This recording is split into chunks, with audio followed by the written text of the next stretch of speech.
আজকে আমাদের ফার্মে আসছে হচ্ছে সাগর ভাই।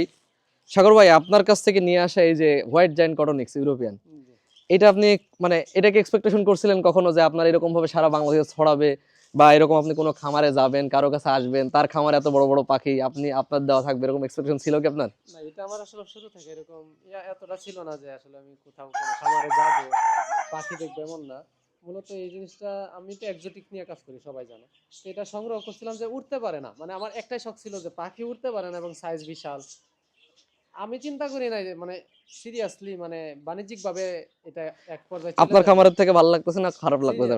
আমার খামারে বরংস মনে হয় যেন কেমন কেমন এই মানে জায়গা জায়গা স্বল্পতা, তো স্বল্পতার মানে জন্য সব ধরনের পশু পাখি মানে আলাদা আলাদা আমার পশু এখানে পাখি। আরো বড় মনে হচ্ছে কিনা তাই বলেন। হ্যাঁ, সিরিয়াসলি বড় মনে হচ্ছে, কিন্তু এটা তো আমিই দিছি, আমার ঘরের বাচ্চা। ওই আপনার ঘরের বাচ্চা? এটা সরাসরি আমার ঘরের বাচ্চা। এটা আপনার আপনার ওখানকারই বাচ্চা, কিন্তু ও হ্যাঁ, এখন এখানে খোলামেলা অনেক জায়গা বড়। পাইছে।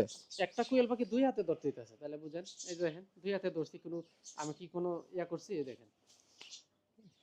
যাক, ভালো লাগতেছে নাকি? মাশাআল্লাহ, দেখুন, দেখেন, মাশাল্লাহ। এই দেখেন। সবাই একটু মাশাল্লাহ লিখবেন আমাদের এই কোয়েল পাখির জন্য। আমরা যেন এই ব্রিডটা নিয়ে আরো ভালো কিছু করতে পারি। সবাই দোয়া রাখবেন আমাদের জন্য। ধন্যবাদ। আসসালামু আলাইকুম।